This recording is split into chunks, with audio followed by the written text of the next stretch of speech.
La Antártida. Un continente helado en los confines de la Tierra, prácticamente desprovisto de vida animal y vegetal. Pero hace millones de años, esta era una tierra de enormes dinosaurios que habitaban un exuberante y boscoso ecosistema. Aquí, ágiles depredadores cazaban veloces presas.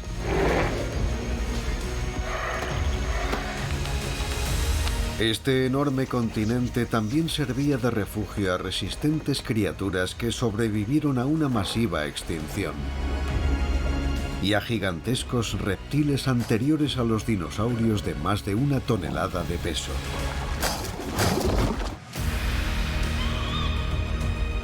Un equipo de científicos se adentra en este mundo perdido, con la esperanza de desentrañar los secretos del misterioso pasado de la Antártida, aventurándose en el lugar más inhóspito de la Tierra en el que buscar fósiles.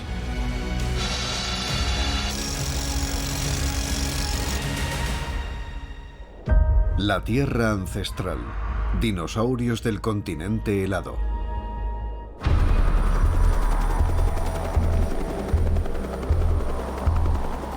Hace más de 1 década, la extracción de los últimos fósiles de un dinosaurio contribuyó a cambiar la idea de que la Antártida no era más que un inaccesible territorio helado. Esta ha sido una de las experiencias más extraordinarias de mi vida y la más difícil.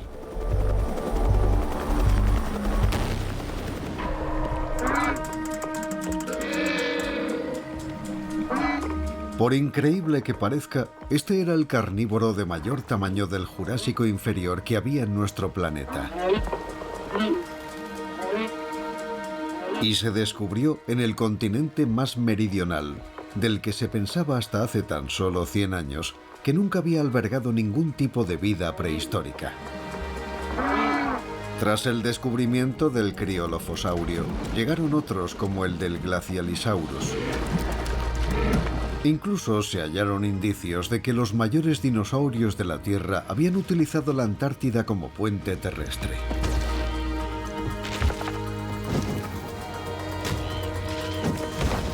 Pero ¿cómo consiguieron prosperar los bosques, las plantas y los animales prehistóricos en un continente polar que soporta 4 meses de oscuridad total al año? ¿Y cómo se las arreglaron algunas criaturas antárticas para sobrevivir a una extinción masiva que arrasó la vida en los demás continentes? En definitiva, ¿cómo llegaron a dominar los dinosaurios el mundo perdido de la Antártida?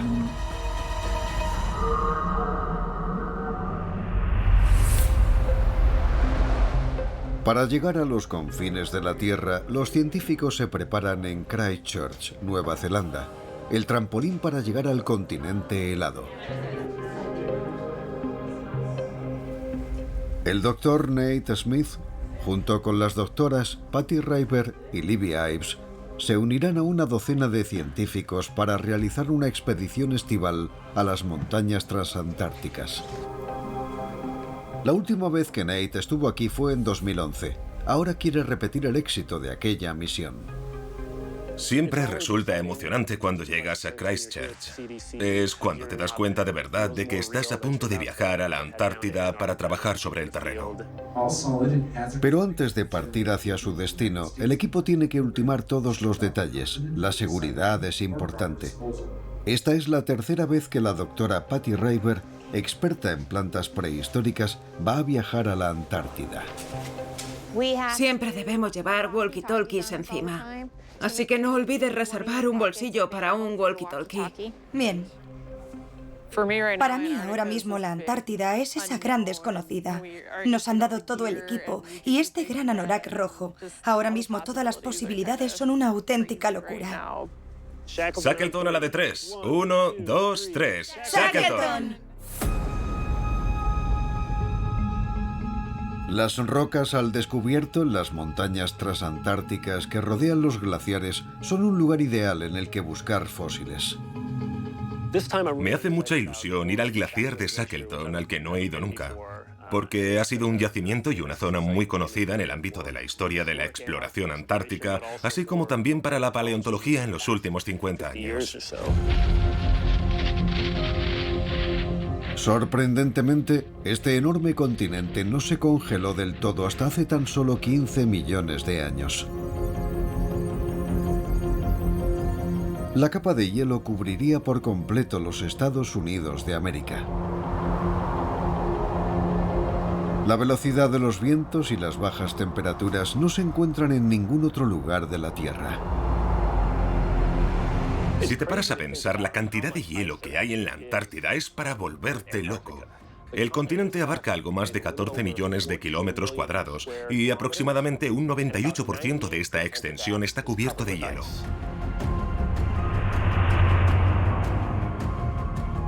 Pero la historia de cómo se creó el mundo de hielo se inició mucho tiempo atrás, hace 300 millones de años. En aquel momento el mundo estaba formado fundamentalmente por un supercontinente llamado Pangea. Este se extendía desde los hemisferios septentrionales hasta los helados hemisferios meridionales.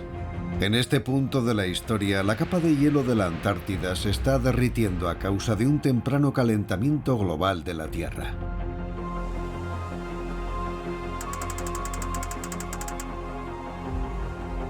Hace 250 millones de años, este mundo polar ha pasado de ser una nevera a convertirse en un invernadero. Y poco a poco se va separando en dos grandes continentes, la Eurasia en el norte y Gondwana en el sur.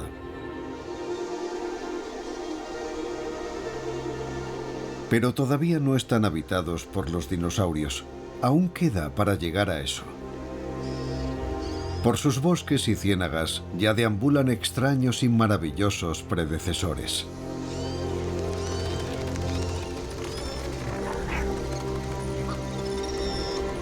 Entre ellos, la criatura más común de aquella era, un resistente herbívoro del tamaño de un perro llamado listrosaurio. Ocupaban todo el territorio de Gondwana y se descubrieron en la Antártida a finales de los años 60. Tenían una especie de colmillos en el hocico y algo parecido a un pico, una cola corta y rechoncha y extremidades muy robustas.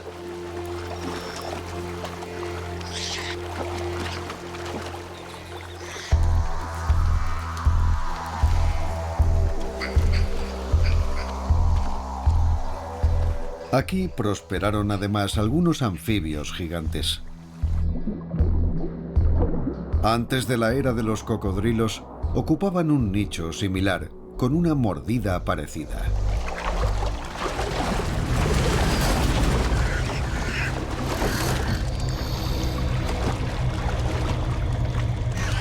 Cazaban animales de menor tamaño, como el listrosaurio.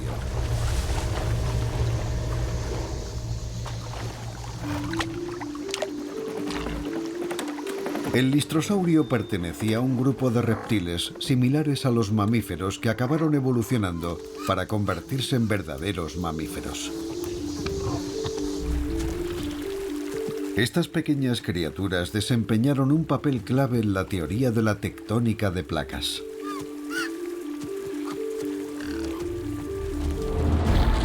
Hace 5 décadas, la ciencia no acaba de aceptar del todo la idea de que los grandes continentes se separaban cada vez más.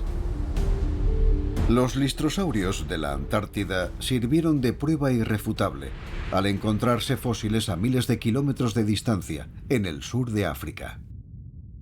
Fue un gran descubrimiento encontrar el primer listrosaurio en los 70, porque la teoría de la tectónica de placas estaba empezando a asentarse y de repente aparece el mismo animal en África y en la Antártida, lo cual tuvo una enorme repercusión. Hemos encontrado este animal en Sudáfrica, en la Antártida, en India, en China, en Rusia, en Australia. Está claro que este animal no podía atravesar los océanos, por lo que tuvo que llegar por tierra a todos esos lugares. El hecho de hallar las mismas especies de plantas y animales en la Antártida que encontrábamos en otros continentes meridionales fue la puntilla para los escépticos de la teoría de la tectónica de placas sobre la posición de los continentes en el pasado y que aún a día de hoy se siguen desplazando. La Antártida es el lugar más inhóspito de la Tierra para explorar en busca de fósiles. La mayoría del continente es inaccesible, ya que la superficie está recubierta por enormes capas de hielo. Pero en algunos puntos, la roca emerge del hielo. Este es el motivo por el que numerosas expediciones tienen las montañas transantárticas como destino. Aún así, sus secretos se mantienen enterrados bajo las rocas heladas en los lugares más inaccesibles. Bill Hammer, actualmente jubilado, dedicó 50 años a explorar este mundo perdido, repleto de peligros y dificultades. Los 2 primeros viajes fueron duros. Te ves allí aislado, con apenas un puñado de personas, pero hay que elegir bien a las personas con las que vas a viajar a la Antártida. Eso es algo que aprendí, porque hay muy buenos científicos que no lo serían en la Antártida. Habéis sido unos compañeros estupendos, os queremos. Nate Smith fue alumno de Bill, pero en esta ocasión él lidera una expedición conjunta, y uno de sus objetivos consiste en resolver este misterio que intriga a los expertos desde que se empezaron a hallar fósiles allí. ¿Cómo pudieron sobrevivir plantas y animales como el listrosaurio en la total oscuridad polar del invierno?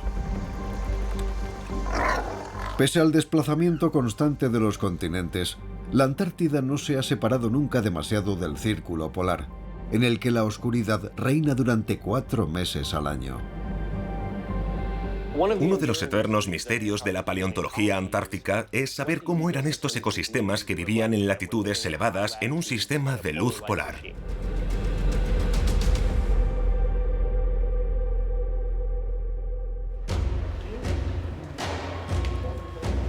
Las expediciones se llevan a cabo siempre durante los meses estivales, en los que pueden disfrutar de la luz solar las 24 horas del día, de modo que pueden trabajar con luz tantas horas como quieran. Tras unos días de preparación en Christchurch, ha llegado el momento de partir.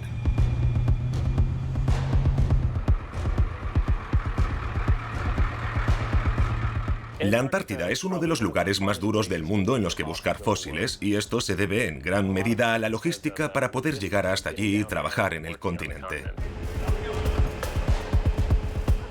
Sonreíd, chicos.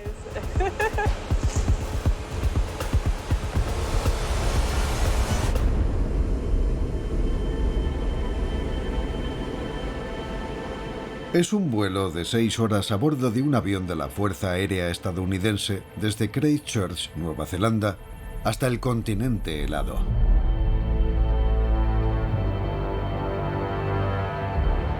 Situada en el extremo septentrional de la isla de Ross, McMurdo, gestionada por Estados Unidos, es la mayor base científica.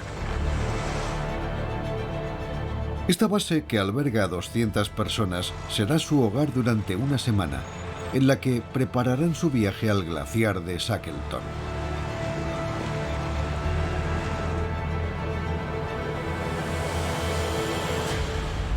Es una mezcla entre un remoto asentamiento minero y una pequeña facultad de artes liberales.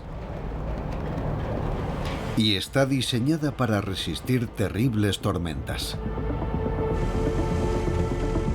Sobre el terreno, los científicos afrontan auténticos riesgos.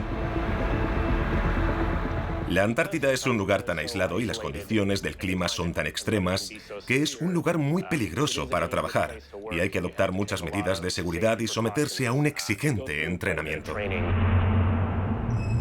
Uno de los mayores riesgos son las grietas, enormes agujeros que se pueden abrir sin previo aviso.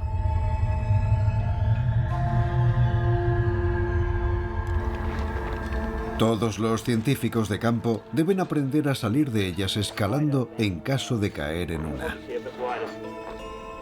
Hasta en los meses más cálidos se pueden producir tormentas, vientos muy fuertes y temperaturas muy extremas. Por eso seguimos una formación especial antes de adentrarnos sobre el terreno. Recibimos formación sobre las grietas, métodos para sortear glaciares y para estar preparados para esas condiciones. Dentro de poco, vivir bajo una lona será su mundo durante 6 semanas. Como avisándoles de lo que les espera, una fuerte tormenta cae sobre la Antártida.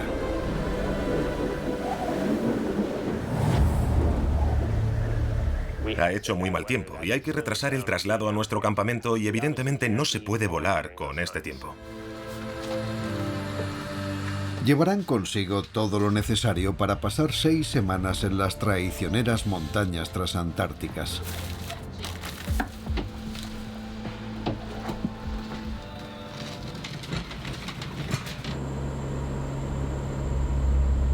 Una vez que ha pasado la tormenta, son transportados a las profundidades de la Antártida.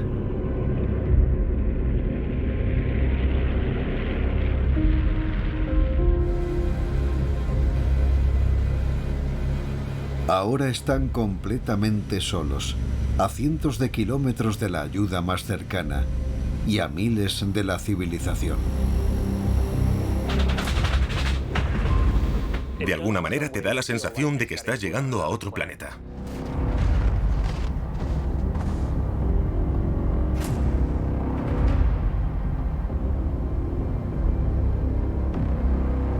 Su misión consiste en comprender la extinción masiva más trascendental de la historia del planeta, que sucedió hace 250 millones de años.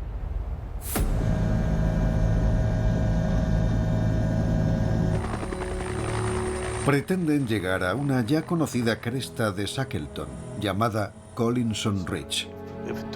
Con décadas de experiencia a sus espaldas, Bill Hammer prestó asesoramiento a Nate y a su equipo antes de emprender el viaje. El lugar más difícil de acceder, aunque será uno de vuestros mejores emplazamientos, es Collinson Ridge. Allí encontramos cosas muy interesantes, pero solo logramos llegar hasta allí 2 veces. Hay que llegar hasta el glaciar, bajar hasta aquí, 45 minutos en moto de nieve y una caminata de 1 hora cuesta arriba hasta la cima. Pero hoy, el traslado en helicóptero lo convierte en uno de los lugares más accesibles para la búsqueda de fósiles.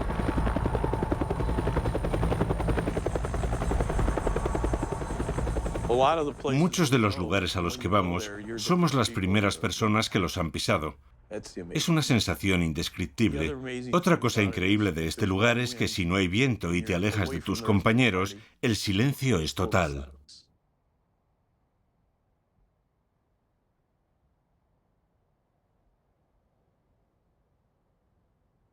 En ningún otro lugar del mundo en el que he estado es posible experimentar el silencio total como aquí, y es agradable, un poco inquietante, pero agradable. Se dividen en equipos más pequeños. Los sedimentólogos se sitúan en un farallón montañoso al descubierto en el que se produjo un acontecimiento geológico clave. Todo esto corresponde al Triásico inferior, de modo que estamos ante algo que tiene unos 252 millones de años y que está atrapado en el tiempo como muestra de aquella inundación. Es increíble.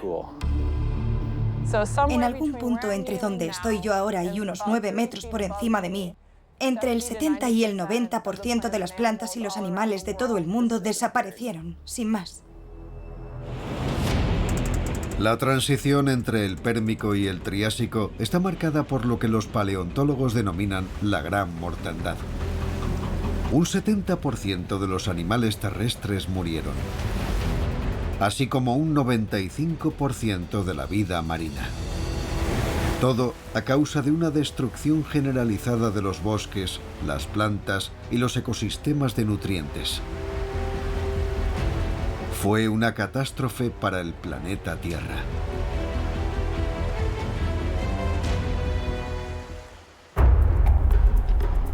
La extinción en masa del final del Pérmico fue colosal. La vida estuvo en el filo de la navaja y supuso una remodelación y reorganización fundamentales de los ecosistemas. La expedición a la Antártida busca muestras de las raíces de este periodo, tanto anteriores como posteriores.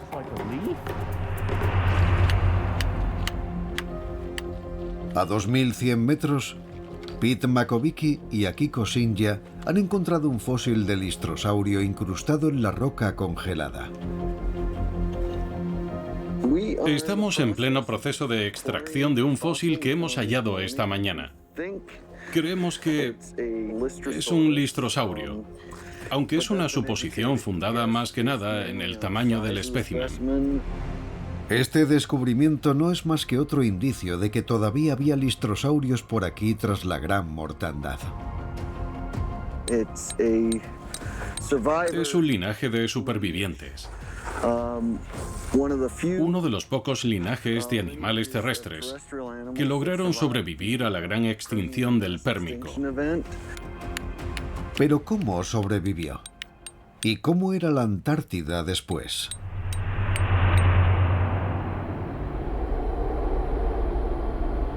En todo el mundo van desapareciendo los bosques a medida que gana terreno una tierra caliente y tóxica, que acaba con la vida en todas partes.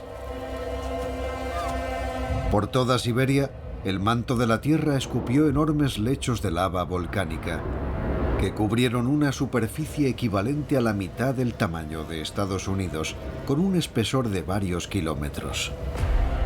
Esta actividad liberó ingentes cantidades de gases carbónicos que calentaron la temperatura a niveles que superaban en 10 grados centígrados de media los actuales. Demasiado calor para la supervivencia de la mayoría de los animales. En última instancia, desembocó en una reorganización total de los ecosistemas. Y se observa también una alteración general en las comunidades de plantas, por lo que no hay bosques después de la transición entre eras.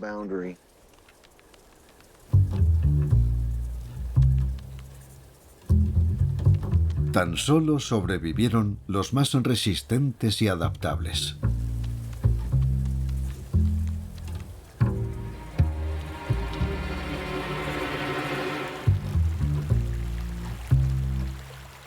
Antepasados de la cucaracha, naturalmente. Y la Prolacerta, una criatura similar a un lagarto que precedió a los dinosaurios y a los cocodrilos. La Prolacerta existió hace unos 250 millones de años. Es uno de los primeros animales hallados tras la gran extinción del Pérmico Triásico. Su nombre significa antes de los lagartos, aunque en realidad son parientes de los dinosaurios y de los cocodrilos. Pertenece al linaje de los reptiles, por lo que en cierto modo es lo más parecido a un dinosaurio que encontramos a partir del Triásico inferior. Extraer animales de la roca helada es el mayor desafío de la paleontología actual.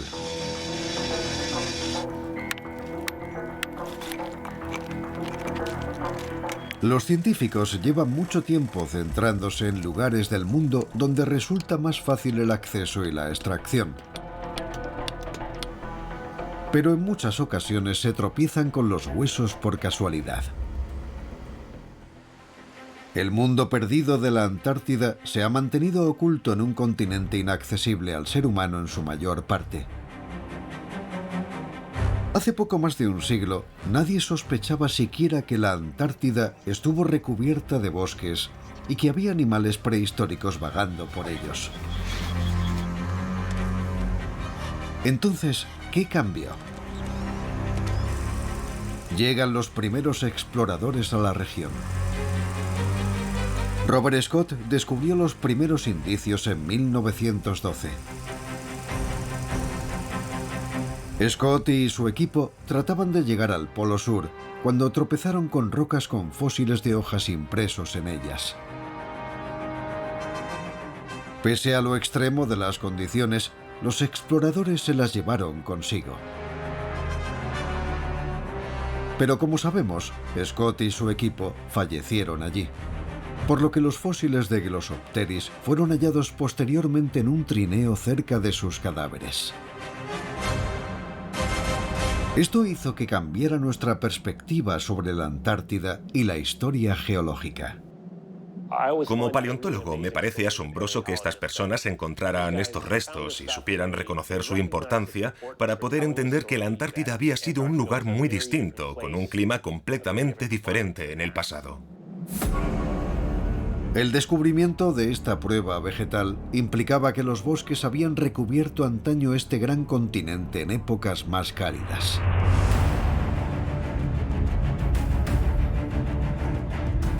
Pero ¿cómo sobrevivían los bosques en los extremos de las latitudes polares, donde la oscuridad era total durante meses?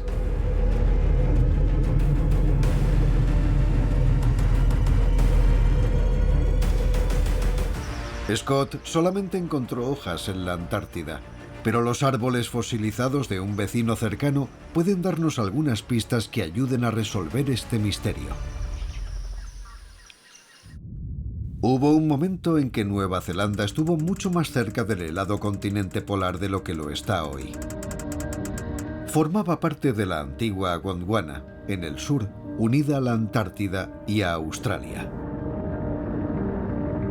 Hace unos 83 millones de años, Nueva Zelanda se desgajó, anclada a su propia placa tectónica, y navegó a la deriva por el Pacífico sudoccidental, llevando consigo una carga biológica de animales primitivos y vida vegetal. ¿Qué estamos buscando? Buscamos madera fosilizada. La doctora Patty Reiber, paleobotánica, y la doctora Libby Ives, sedimentóloga, visitaron un rarísimo ejemplo de árboles fosilizados de 170 millones de años de antigüedad en Isla Sur, Nueva Zelanda.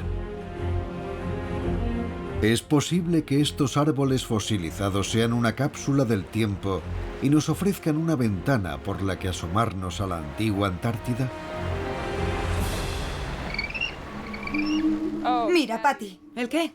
Fíjate en esto. Vaya, es increíble.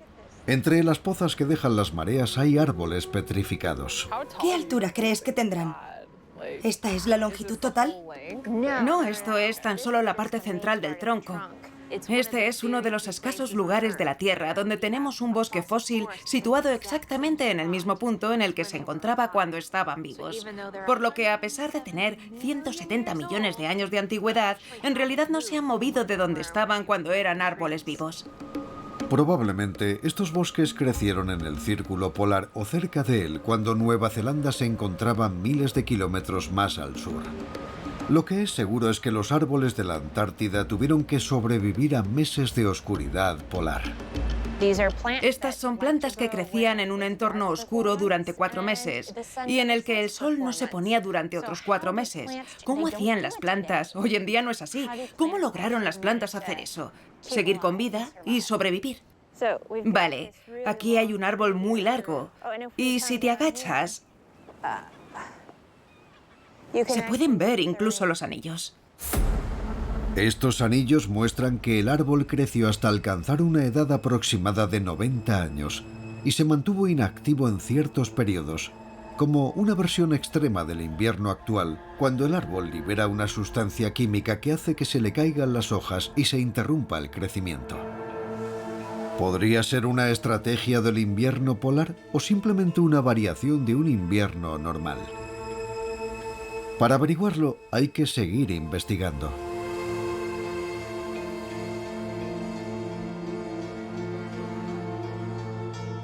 En el glaciar de Shackleton, Patty ha hallado más antiguos árboles conservados en las rocas heladas. He estudiado los anillos de estos árboles y lo que hacen es que funcionan a toda prisa y de repente se detienen muy rápido. Es casi instantáneo. La variación en los anillos de los árboles señala estos periodos de inactividad extrema, en los que el crecimiento se interrumpía con mucha rapidez en comparación con la actualidad. Pero esto no resuelve completamente el misterio. Las plantas y los árboles actuales no sobrevivirían a esta tensión y morirían durante los meses de completa oscuridad. ¿Cómo conseguían volver a la vida con periodos tan largos sin hacer la fotosíntesis? Hay una planta de antiguo linaje que podría ayudarnos. El árbol del ginkgo. El único superviviente del período Triásico y descendiente directo de su primo prehistórico, resuelve el misterio. Los científicos introdujeron plantas de ginkgo junto con otras en invernaderos experimentales para emular las estaciones polares. Para imitar el ambiente polar del Cretácico, experimentaron con otro ingrediente, el dióxido de carbono. La fase de la gran mortandad a finales del Pérmico aumentó enormemente los niveles de CO2. Durante el período Cretácico superior aún duplicaban los niveles actuales. Sorprendentemente, las plantas de ginkgo sobrevivieron al experimento. Lo lograron absorbiendo más energía durante el verano simulado para compensar el invierno polar simulado, en el que se sumieron en un periodo vegetativo. Los niveles más elevados de CO2 resultaron ser claves para su supervivencia. Las pruebas de que los árboles de Glossopteris que encontró Scott fueron destruidos por la gran mortandad se hacen evidentes incluso hoy en día en la Antártida.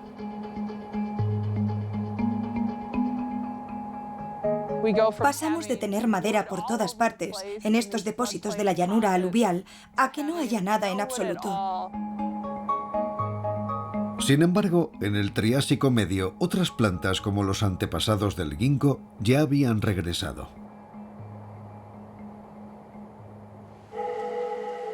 El ambiente de toxicidad que había acabado con tantas criaturas ya se ha disipado y ha sido sustituido por bosques subtropicales, ríos y cursos de agua, lo que permitió que nuevas especies de criaturas acuáticas, temibles anfibios, ocuparan los nichos de depredadores y presas.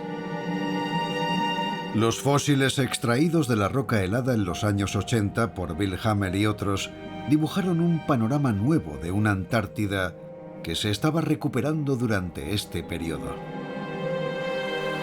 Esto incluía un anfibio gigante, del tamaño de un cocodrilo que no se ha hallado en ningún otro lugar de la Tierra, llamado Antarctosuchus. Fueron necesarios más de 20 años para unir los restos e identificarlos. Tuve la suerte de poder estudiar junto con Bill a un animal llamado Antarctosuchus, que tenía un cráneo de entre 75 centímetros y 1 metro, por lo que el animal entero medía unos 3 metros. Si lo pudiéramos ver hoy, probablemente pensaríamos que se parece a una especie de salamandra gigante, pero así eran los animales más comunes en el Triásico medio en la Antártida. Es un hecho que el grupo más diverso de animales que hemos hallado que sobrevivieron a la mayor extinción de nuestra historia son anfibios. Y parece un poco paradójico, ya que hoy solemos considerar a los anfibios un barómetro de la degradación medioambiental. Sin embargo, han sobrevivido a todas las grandes extinciones desde el Devónico y les fue muy bien en el Triásico. Pero en Gondwana, este gran anfibio se vio superado por un reptil depredador gigante.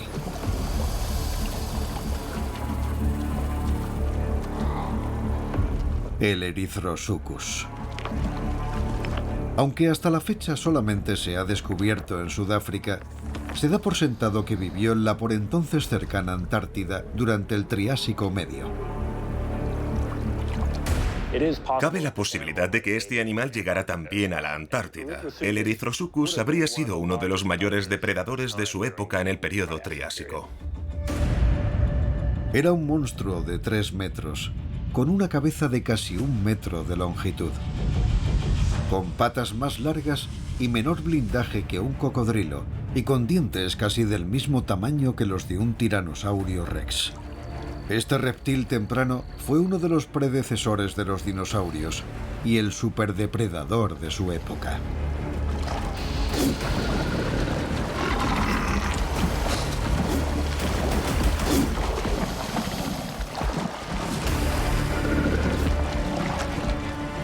Aún así, un grupo de amenazadores Antarctosuchus no son una fuerza que se pueda tomar a la ligera.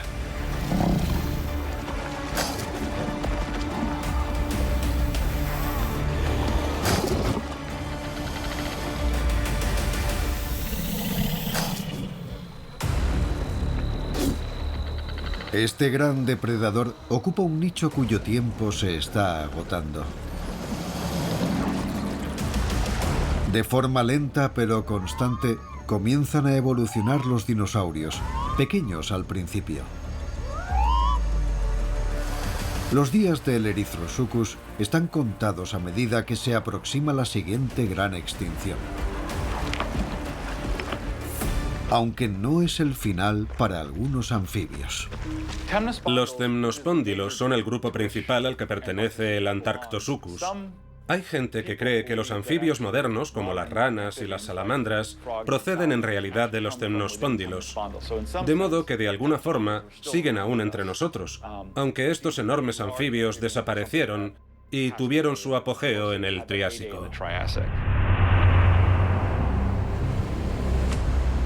En torno a esta época, los registros fósiles muestran una nueva extinción. Este suceso dio pie a la transición entre el Triásico y el Jurásico. Al final del período Triásico, hace unos 200 millones de años, se perdió tal vez hasta un 70% de todas las formas de vida. La causa sigue siendo un misterio.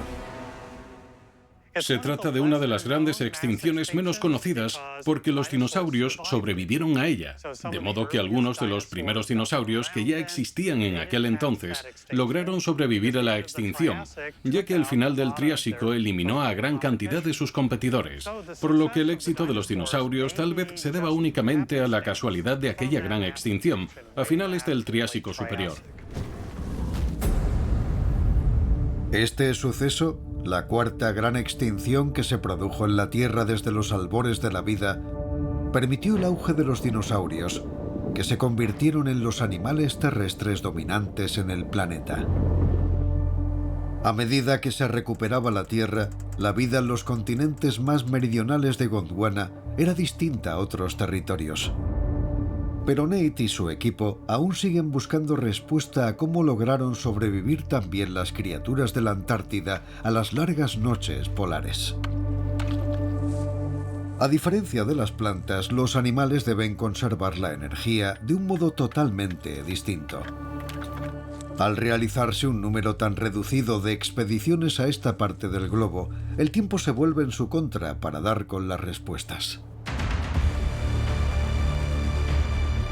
De vuelta al glaciar de Shackleton. Por suerte, esta vez las condiciones climáticas han sido favorables y han podido pasar más tiempo sobre el terreno buscando pistas sobre los misterios de los vertebrados polares.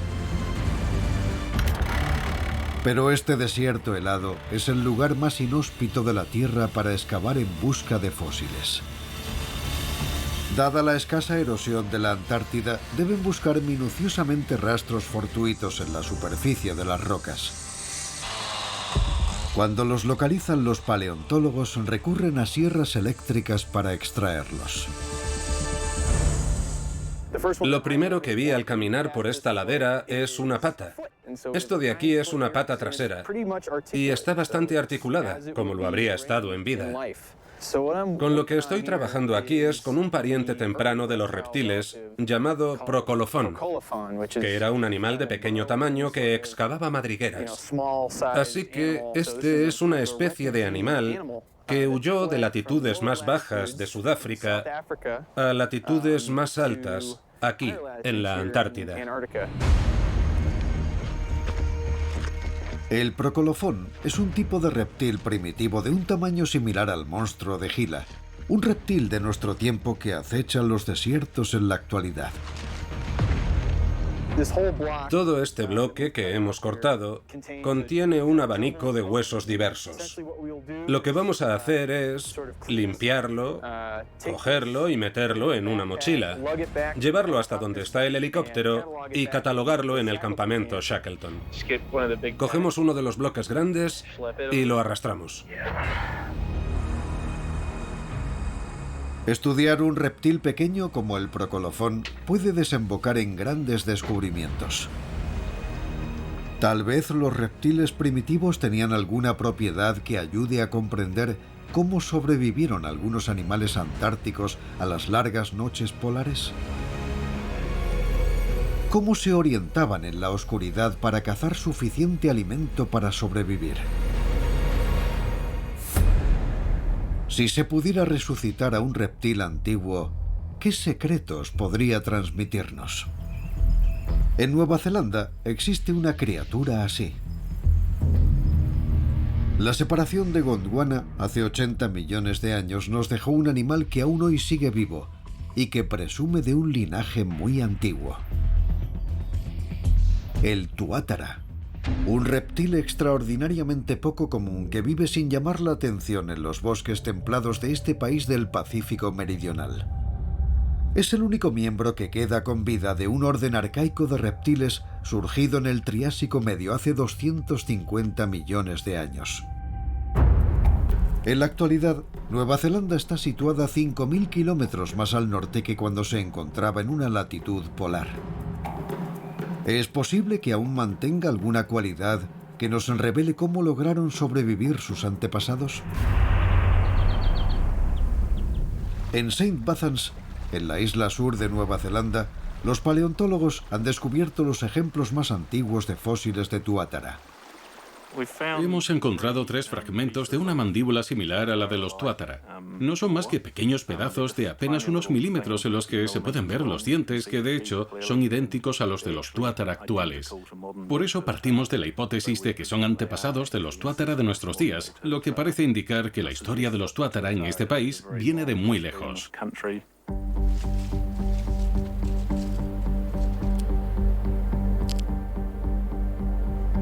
Estos antiquísimos dientes de tuátara muestran que cortaban sus alimentos como lo hace un cuchillo de carne, en lugar de tragar completamente a sus presas como suelen hacer los reptiles. Es posible que sus ancestros del Triásico tuvieran una dieta mucho más variada y poseyeran la capacidad de masticar sus alimentos. Tal vez eso fuera una útil adaptación para la supervivencia en los oscuros bosques del invierno polar. Sin embargo, la secreta característica que tienen los tuátaras modernos en la cabeza podría darnos la clave más importante. Por curioso que parezca, el tuátara cuenta con un tercer ojo oculto por la piel llamado ojo parietal. Tiene su propia córnea, una retina y una lente, así como una conexión nerviosa con el cerebro. En otros animales, este tercer ojo sirve de calendario. Es capaz de advertir que los días se alargan y las noches se acortan, y emplearse para programar la reproducción. También podría intervenir en la regulación térmica que sí tienen los mamíferos de sangre caliente, pero no los reptiles, para ayudarle a superar el invierno polar sin luz solar. Pero ¿existieron estas adaptaciones entre las criaturas antárticas para poder sobrevivir al largo invierno polar? Recurrir a una criatura viviente en busca de indicios se debe a la enorme dificultad de encontrar pruebas suficientes en los registros fósiles antárticos. En los años 60 y 70, los científicos realizaron descubrimientos que sacaron a la luz un fascinante mundo prehistórico oculto, pero ningún rastro de los dinosaurios. Quizá los dinosaurios no lograron adaptarse en las regiones polares. Sin embargo, la ausencia de pruebas no es una prueba de su ausencia. Hicieron falta muchas expediciones para recoger y preparar todos esos huesos. En esa zona hay muy mal tiempo. Se congela y descongela la superficie de las rocas, lo que dificulta la recogida. Puede llevar mucho tiempo, desde que se produce un descubrimiento hasta que se identifica uno de esos dinosaurios. Esto es particularmente cierto en la Antártida. En 1986 se descubrieron unos fósiles en una isla antártica. Los científicos no sabían qué eran y se almacenaron en Argentina para estudiarlos en el futuro. Trabajando minuciosamente, con el tiempo han ido encajando las piezas del rompecabezas. En 2006 se le dio oficialmente el nombre y fue aceptado como dinosaurio. por lo que se convirtió en el primero en ser descubierto.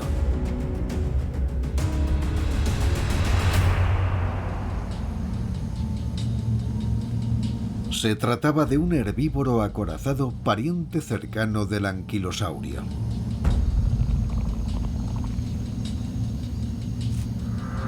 Estos dinosaurios vagaron por América del Norte en el Cretácico Superior hace 70 millones de años y son famosos por sus colas en forma de garrote. A este pariente antártico de 6 metros se le dio el nombre de Antartopelta y presumiblemente saltó de América del Sur a la Antártida cuando aún estaban unidas. Así pues, los dinosaurios emigraron o evolucionaron en la Antártida, con o sin adaptaciones polares. Sabemos que los dinosaurios emergieron tras la cuarta gran extinción al final del Triásico, para convertirse en la especie dominante durante el periodo Jurásico, incluso en la Antártida. ¿Pero por qué? En los albores del Jurásico tuvo lugar un cambio importante en el clima que creó un entorno perfecto para los dinosaurios herbívoros, cuyo número crecería exponencialmente. Este rico ecosistema fue creado por la gran separación de los continentes que se produjo hace 180 millones de años.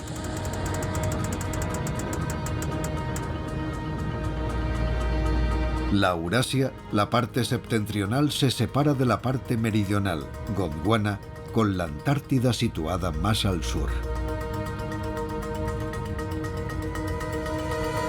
Entre estas dos masas de tierra irrumpe un mar entero. El mar de Tetis lleva la humedad a la tierra y altera el clima en todo el mundo, que pasa a ser un lugar caliente, húmedo y selvático. El Jurásico.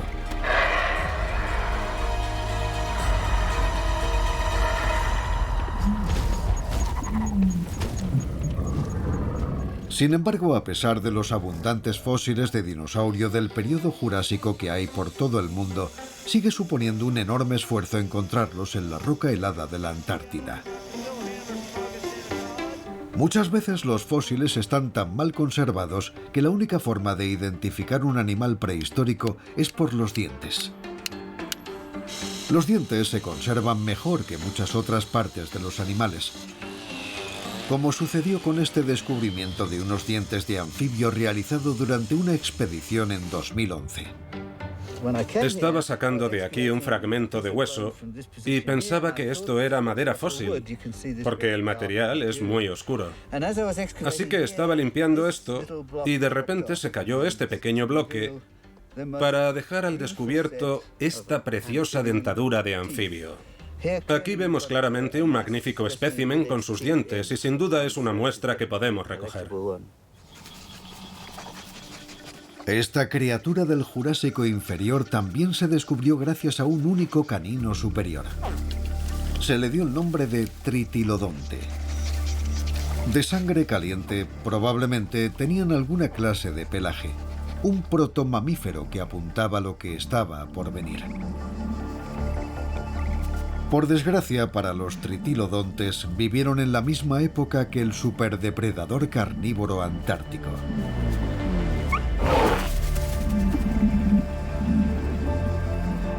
El criolofosaurio. El T-Rex de la Antártida.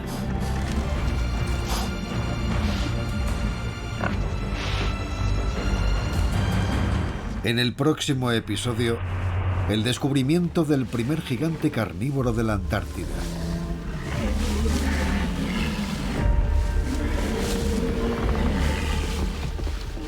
Y herbívoros muy veloces.